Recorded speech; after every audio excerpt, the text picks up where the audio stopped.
Le Liban ne fait pas partie de l'accord de cessez-le-feu brandi comme une victoire depuis 24 heures par Donald Trump. Les dernières heures en ont effectivement fait la démonstration.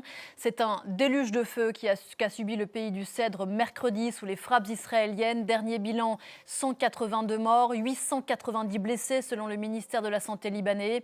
Israël dit avoir visé, je cite, des centaines de membres du Hezbollah, dont un commandant. Les frappes ont visé sans avertissement plusieurs quartiers, notamment au cœur de la capitale. Et ce matin, bonjour Serge Berberi, vous êtes à Beyrouth pour Parlons-en. Le Hezbollah a répondu avec des roquettes contre Israël.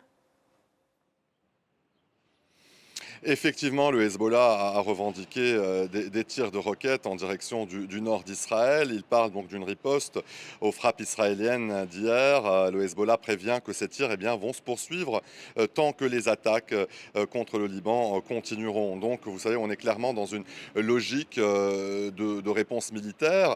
Mais au-delà de cette riposte immédiate du Hezbollah, il faut aussi regarder la position du Hezbollah qui reste constante depuis le début de la guerre. Le Hezbollah considère qu'il est engagé dans une confrontation directe avec Israël et qu'il agit dans ce qu'il présente comme une logique de résistance.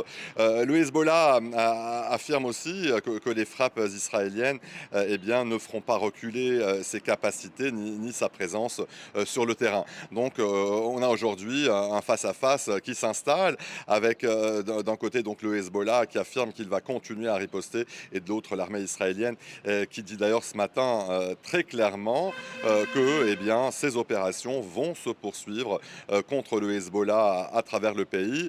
L'armée israélienne dit aussi ce matin qu'elle va renforcer sa ligne de front, la ligne de défense, je m'excuse, au sud du Liban, ce qui laisse donc peu de place à une désescalade rapide. L'armée israélienne qui rappelle que c'est le Hezbollah qui a rouvert ce front début mars. Serge, vous restez avec nous. On va découvrir les images de la journée d'hier, qualifiée de mercredi noir au Liban. Journée que le président libanais a qualifiée de massacre. Et je rappelle ce bilan, 182 morts, près de 900 blessés.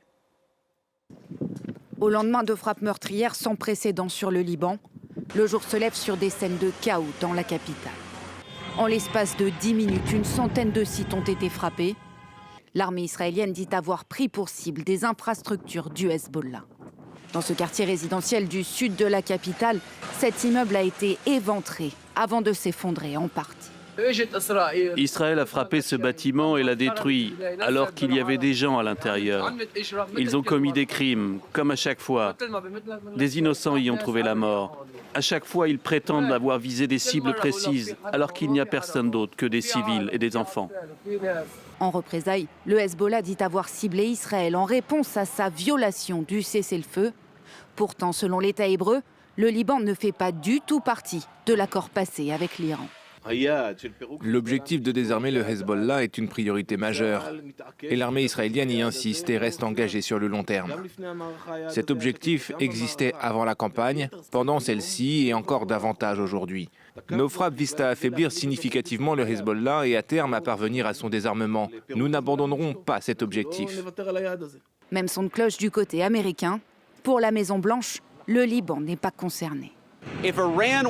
Si l'Iran veut que cette négociation échoue à cause du conflit au Liban, dans lequel ils se font étriller, qui n'a rien à voir avec eux et dont les États-Unis n'ont jamais dit qu'ils faisaient partie du cessez-le-feu, c'est leur choix. Emmanuel Macron, qui s'est entretenu mercredi avec son homologue libanais, condamne avec la plus grande fermeté les frappes israéliennes, tandis que l'ONU, de son côté, met en garde contre un grave danger pour le cessez-le-feu. Voilà, des images de dévastation un peu partout dans le Liban et un sentiment de colère qui étreint les Libanais ce matin, Serge. Tout à fait, ce qui domine, c'est un mélange de choc et de colère. Beaucoup de Libanais ont le sentiment d'avoir vécu hier la journée la plus violente depuis le début de la guerre. Et ce jour, en ce jour de deuil national, le pays est encore sous le coup. Il y a de la peur, beaucoup de tensions et aussi de l'incompréhension.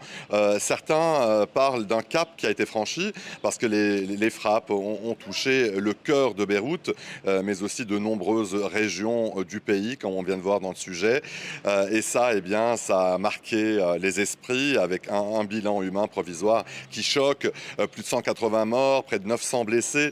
Donc, vous savez, sur les réseaux sociaux et sur les chaînes locales, les témoignages sont très forts. Des habitants racontent avoir entendu plusieurs explosions à la suite, sans comprendre ce qui se passait.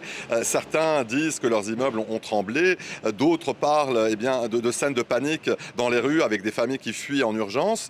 Et puis, il y a toute la question des secours. Les hôpitaux ont été vite débordés. Des médecins racontent qu'ils ont dû traiter un grand nombre de blessés en très peu de temps. Des appels aux dons de sang ont aussi été lancés. Donc, sur le terrain, vous savez, les équipes de secours, en tout cas, qui étaient débordées hier, eh bien, ils continuent aussi aujourd'hui de fouiller dans les décombres. Ce matin, de nombreux Libanais, mais aussi des responsables politiques aujourd'hui appellent l'État libanais à agir. Ils attendent une réaction beaucoup plus ferme pour mettre un terme aux violences et à une guerre qu'ils ne désirent pas.